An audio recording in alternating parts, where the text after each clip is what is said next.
चलिए आज आपको एक ऐसी कहानी सुनाते हैं, एक ऐसी जगह की जहाँ कहते हैं अतीत मरा नहीं है बल्कि जिंदा है और शायद अपना बदला लेने का इंतजार कर रहा है। तो हमारी ये कहानी शुरू होती है एक बड़ी ही वीरान जगह से। एक ऐसी जगह जिसे लोग जानते हैं मौत के स्टेशन के नाम से। ये है भैरवपुर रेलवे स्टेशन। सोचिए 70 से भी ज्यादा सालों से ये जगह वीरान पड़ी है। ट्रेनें यहां से गुजरती जरूर हैं पर रुकती नहीं। जानते हैं क्यों? क्योंकि ये जगह अपने सीने में एक बहुत गहरा काला राज दफनाए हुए है। एक ऐसा राज जो इसकी खामोशी में भी चीखता हुआ सुनाई देता है। और फिर एक रात इस सन्नाटे को एक ऐसी खबर तोड़ती है जो सबके होश उड़ा देती है। पुलिस को वहां मिलती हैं 3 नौजवानों की लाशें। उनका कत्ल इतनी बेरहमी से किया गया था कि चेहरे पहचानना तक नामुमकिन था। और उनके बीच कौन थी? एक अकेली लड़की। जिंदा तो थी पर एक गहरे सदमे में, जैसे उसने अपनी आत्मा ही खो दी हो। तो सबसे बड़ा सवाल यही खड़ा होता है ना कि आखिर उस रात उस वीरान स्टेशन पर हुआ क्या था? मतलब 3 जवान लड़कों का ये हाल किसने किया? और वो लड़की, वो उस खौफनाक मंजर की अकेली गवाह कैसे बन गई? अच्छा, इस सवाल का जवाब जानने के लिए ना हमें कहानी की शुरुआत में चलना होगा, उस सफर पर जो दरअसल एक मजबूरी में शुरू हुआ था। तो कहानी का सबसे अहम किरदार है राधिका, राजस्थान के एक गांव की एक आम सी नौजवान लड़की। लेकिन उसका प्यार आम नहीं था। वो एक अलग जात के लड़के से प्यार करती थी, जिसे हम और आप कहते हैं सच्चा प्यार।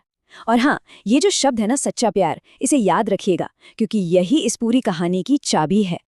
पर जैसा कि अक्सर ऐसी कहानियों में होता है, उसके पिता परंपराओं और समाज की सोच में बंधे हुए इस रिश्ते के एकदम खिलाफ थे। उनके लिए बेटी की खुशी से बढ़कर थी जात की इज्जत। तो उन्होंने क्या हल निकाला? उन्होंने सोचा कि बेटी को ही उसके प्यार से हमेशा हमेशा के लिए दूर कर दिया जाए। और इसके लिए उन्होंने एक पूरा प्लान बनाया। पहला स्टेप, एक सीधा साधा बहाना कि चलो एक बीमार रिश्तेदार से मिलने जाना है। स्टेप 2, राधिका को भनक लगे बिना घर का सारा सामान पैक कर लेना ताकि वो वापस ही ना आ सकें। और फिर स्टेप 3, बस एक लंबी रात भर की ट्रेन पकड़कर निकल पड़ना। अब इसी सफर के दौरान कहानी में विलन्स की एंट्री होती है। ट्रेन में 3 लफंगे टाइप के लड़के चढ़ते हैं। उनकी गंदी नज़र राधिका पर पड़ती है और वो उसे छेड़ना, परेशान करना शुरू कर देते हैं। ये देखकर राधिका के पिता का खून खौल उठता है। वो उनकी नीयत समझ जाते हैं और सीधे जाकर उन्हें धमकाते हैं, निकलो यहाँ से, मैं तुम्हारे इरादे अच्छी तरह जानता हूँ।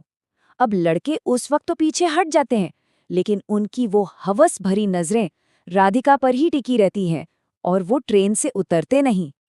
और बस यहीं से ये कहानी एक बहुत ही भयानक मोड़ लेने वाली थी।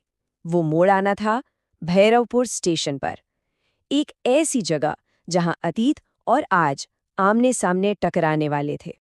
सोचिए जरा उस मंजर को।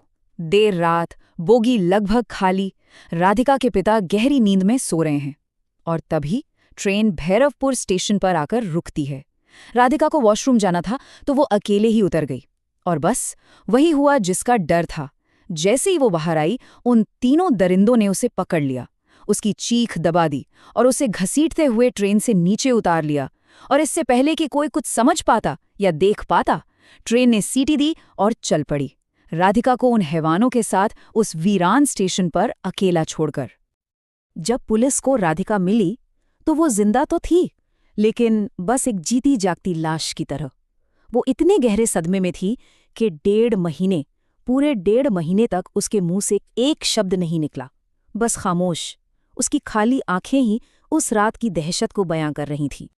और फिर 1.5 महीने बाद जब उसने बोलना शुरू किया तो उसने जो कहानी सुनाई उस पर किसी ने, मेरा मतलब है किसी ने भी यकीन नहीं किया। उसने कहा कि उस रात अचानक एक बेमौसम का भयानक तूफान आ गया था। मजे की बात यह थी कि आसपास के गांव में किसी और ने ऐसे किसी तूफान के बारे में सुना तक नहीं था। उसने जो बताया वो सुनकर सच में किसी के भी रोंगटे खड़े हो जाएं। उसने कहा कि वहां एक औरत की आत्मा आई थी, एक भूत। उस आत्मा ने पहले लड़के को उठाया और सामने से आती तेज रफ्तार एक्सप्रेस ट्रेन के आगे फेंक दिया। दूसरे लड़के के लिए उस आत्मा ने स्टेशन की पुरानी घड़ी की सुई उखाड़ी और उसकी गर्दन में 1-2 बार नहीं 20-30 बार घोंप दी।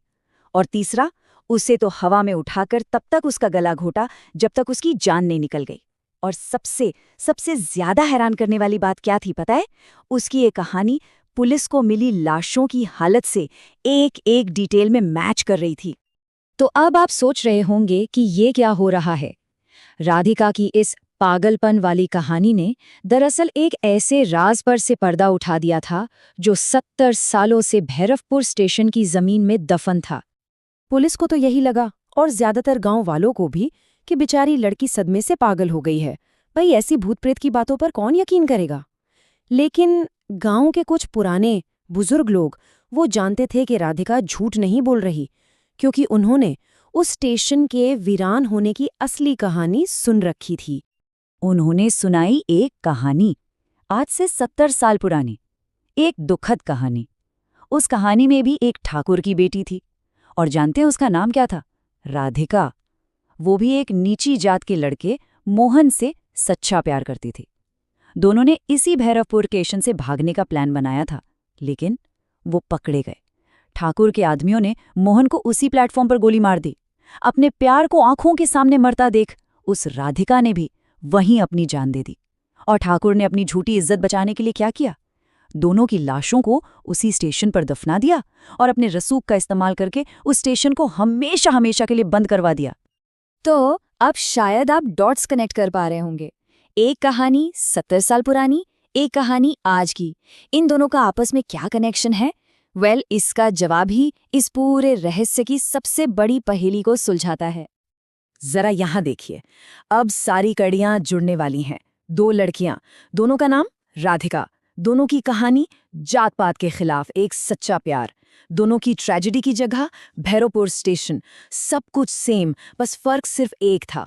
एक राधिका को मार दिया गया था और 70 साल बाद वही दूसरी राधिका को बचाने वाली बन गई। मतलब एकदम साफ है, 70 साल पहले मारी गई राधिका की आत्मा उस प्यार को बचाने के लिए जागी जो उसे खुद कभी नसीब नहीं हुआ। वो ये पक्का करना चाहती थी कि जो दर्दनाक अंजाम उसका हुआ वो किसी और लड़की का ना हो। तो ये एक ऐसी आत्मा की कहानी है जो अपनी ट्रेजेडी की जगह से बंधी हुई थी और उसने दखल दिया एक ऐसे प्यार को बचाने के लिए जो उतना ही सच्चा था जितना कभी उसका अपना था। तो ये बदला नहीं था, ये रक्षा थी। तो ये कहानी हमें एक सवाल के साथ छोड़ जाती है, क्या प्यार सच में इतना ताकतवर हो सकता है कि वो मौत के बंधन को भी तोड़ दे, समय से भी परे चला जाए, सिर्फ किसी और के प्यार की हिफाजत करने के लिए? इस पर जरूर सोचिएगा।